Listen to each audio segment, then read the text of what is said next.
Hello, welcome to Healing 101. I'm your girl, Dr. Monifa Jones. I hope that you are proud of yourself today. You better get excited. See, Healing 101 is a platform that was created so we can all heal together. One thing I know, each and every single one of us, we are all on our healing journey. It's just that most of us just don't know it. So Love Tribe, get excited that you understand the importance of this healing journey.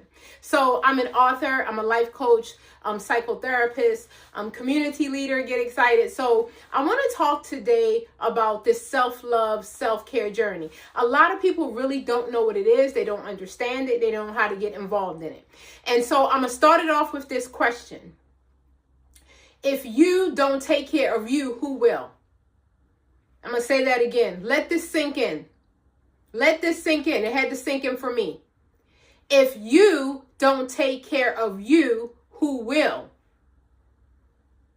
So if you don't consider yourself a priority, if you don't think it's important to love yourself, to care for yourself, why would you think it will be in somebody else's hands? Your husband, your spouse, your lover, your boyfriend, your girlfriend, your family, your friends, your parents, your kids, your boss, your coworkers, your church members, your neighbors. Why do you think somebody else should have the priority of taking care of you?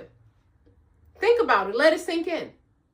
Isn't it such a high level of unrealistic expectations to expect others to make you the priority, to make you number one, to care for you? So let this sink in. If you don't care about you, if you don't care for yourself, if you don't love yourself, if you don't make yourself a priority, then who will? Who will? I started this journey with a very, very simple but very profound question. One day my husband, we're in the bedroom of our home. My husband says, "Do you love yourself?" And as a whole previous college professor teaching psychology for over a decade, for a whole psychotherapist for over 25 years supporting the community, I could not answer that question with an undeniable yes. And thus my journey began. I realized that most of my life, I kind of felt like it was always problems, or maybe I was cursed, or maybe I was just born to suffer. Why? Because there were challenge after challenge after challenge after challenge after challenge. You know what they say, I can't get a break. I could not get a break. And I didn't understand. And as soon as you think you come above water, here it comes again, right? So I didn't understand that. So here's the question. If you don't take care of you, who will? I know it hurts. I know we have many things that we can list to experience depression over. I know we have many things that we can list to experience anxiety over. I know we have many things to list that we can sort out some guilt and some shame, list mile long, right? But here's what I will say to you. One of the things that I do know is some of the most hurtful things I have ever experienced. I got to tell you, it wasn't the person that's hurt me. It wasn't the thing that hurt me. It wasn't the experience that hurt me the most. You know what hurt me the most? What hurt me the most was experiencing what was done to me multiple times after the person was long gone. After the person was long gone, they did what they did, they said what they said. I still experienced the pain. I still experienced the heartache. I still experienced the trauma behind it because I continued to feel it.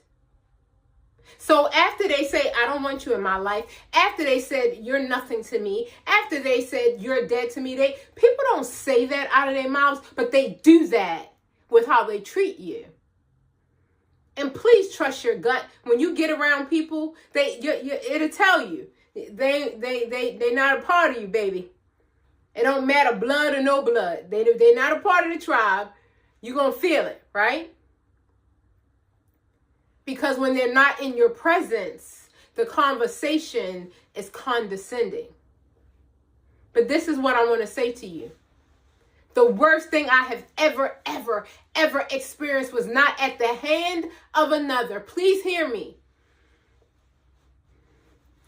It was at my own hand. Because after they hurt me and they left, I rehearsed it. After they abandoned me and they left, I rehearsed it. After they rejected me and they left, I rehearsed it. After they lied on me and they left, I rehearsed it. So they did it once. They did it twice. They did it 3 times. I experienced that 3,000 times. That's right, because in the morning, I remembered it when I woke up and my depression came again. And then in the afternoon, I was reminded again of the horrible memories. And then in the evening, before I went to bed, I cried myself to sleep because I remembered it again. And then I did that over and over and over again. I did it on Monday, and then on Tuesday, and then on Wednesday. Then I did it on Thursday. Then on Friday, Saturday, and Sunday, and Monday, I picked right back up where I left off. Can I tell you that I experienced something so tumultuous? I'm telling you, 8 months straight, I beat myself up. I was trying to understand why this horrible, horrific thing had happened to me. I am loving, I am generous, I am kind. Obviously, I'm not in other people's eyes.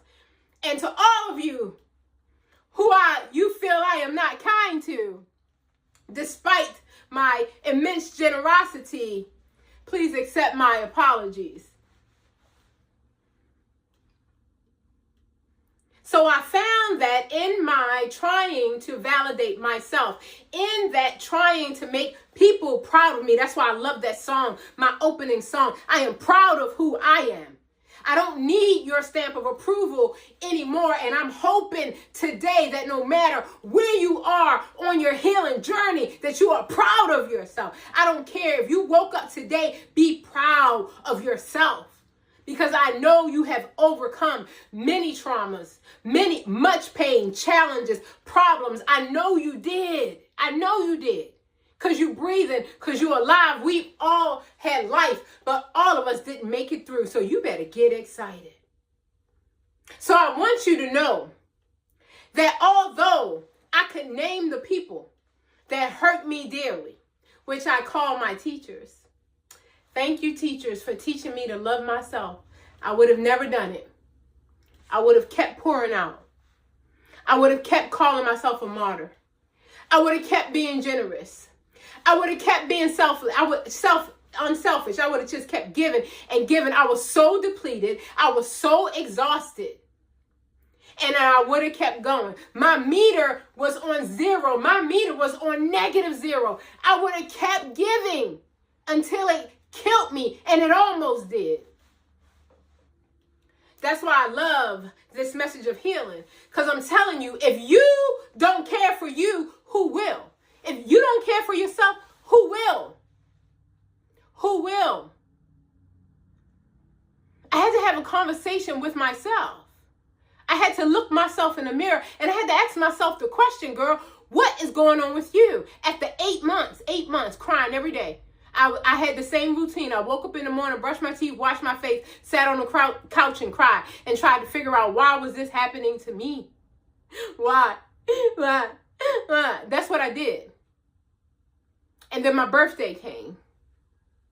And I have a private, personal thing I will share probably with no one. But I had made a declaration of what I wanted to do on my birthday.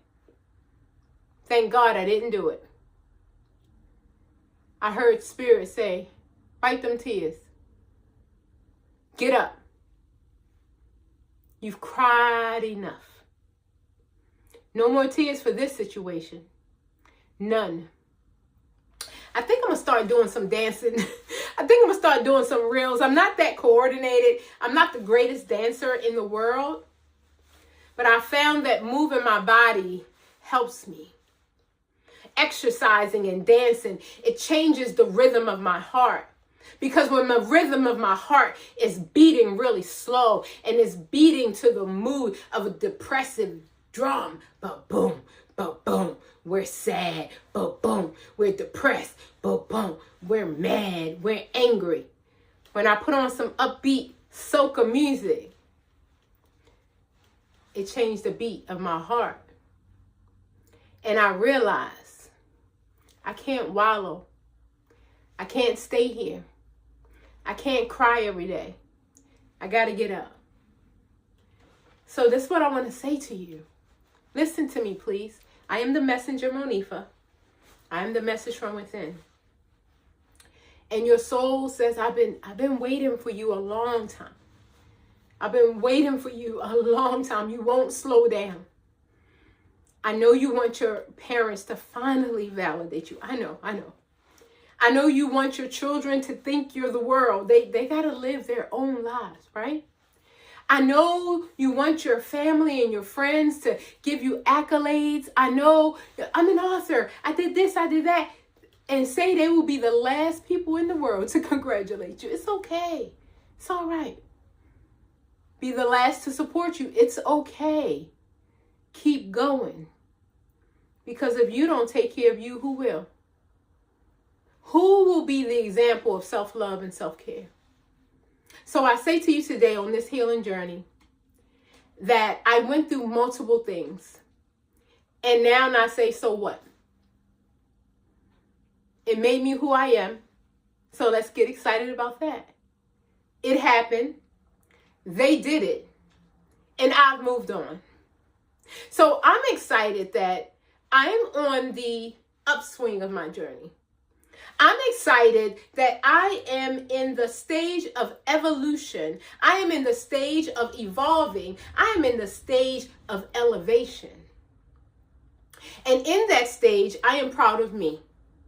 In that stage, I don't look outside of myself for anything. I look to myself for love, because the love that shows up in this world, listen to me now, the love that shows up in this world is a representation of the love that I have within, is only magnified. I am a magnet. So if my love meter is here, you can't even see it. If my love meter is here, all the way down here, that's what I will attract into my life. But if my love meter is here, you better get excited. That is what I will attract into my life. That is what I welcome. I got big love for me. And I have big love for you. I love the fact that on this healing journey, we have an opportunity to figure out just who we are. If you don't take care of you, who will? I want you to take your trauma, your pain, your misery. I want you to take all those wounds, and I want you to learn to celebrate them. I want you to learn to dance. I want you to learn to walk to the rhythm of a different drum. This drum says, this is my season to put myself first. I never knew how to do that. I put my family first, my friends first, my boss first, my job first, my church first, my kids first, everybody's first. Take care of everybody. I'm the martyr. And in the end, I suffered. I suffered. And guess what? Nobody came to save me. You know, all the people you help.